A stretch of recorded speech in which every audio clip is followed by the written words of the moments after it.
हरे कृष्णा, दंडवत प्रणाम।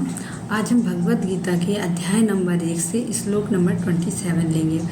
तान् समिच्छया सा कौन्तेयः सर्वान् बन्धून् अवस्थितान् कृपया पर्याविष्टो विसीदन्निदम् अब्रवीत्। अब हम इसके शब्दार्थ देखते हैं। तान उन सबको समिच्छय देखकर सह वह कौन्तेय कुंती पुत्र सर्वान सभी भी प्रकार के बंधुओं संबंधियों को अवस्थान स्थित कृपया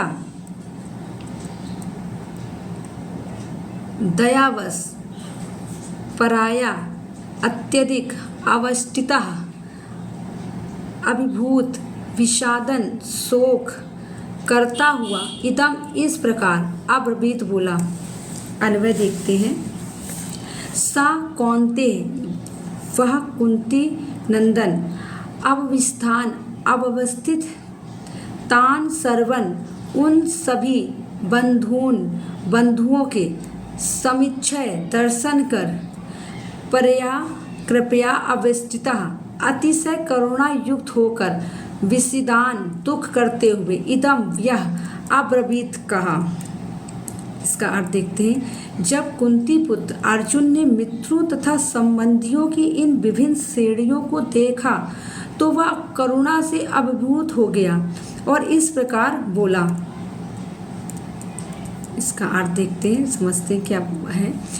भगवान जो सभी जीवों के प्रति दयालु हैं, वह अपने परिकर को उपदेश देने के माध्यम से पूरे ब्रह्मांड का उद्धार करना चाहते थे।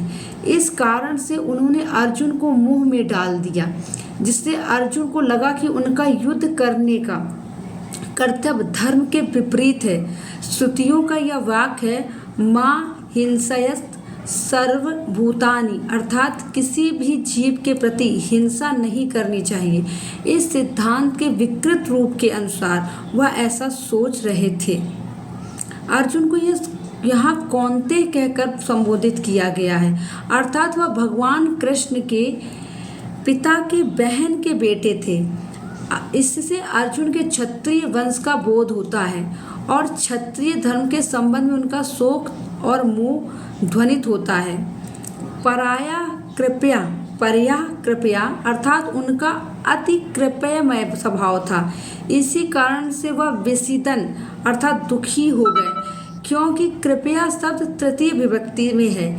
इससे यह प्रतीत होता है कि कृपया उनका स्वभाव सिद्ध सद्गुण था। कृपा उनका स्वभाव सिद्ध सद्गुण था और पर शब्द उस कृपा की विशेषता को दिखाता है। संधि को थोड़ा अलग करके देखें तो अपरया शब्द भी निर्मित हो रहा है। उस स्थिति में अर्थ होगा, यद्यपि उनका अपनी सेना के प्रति कृपयामय भाव था, परंतु अब वह विपक्ष की सेना के प्रति भी कृपयामय हो गए थे।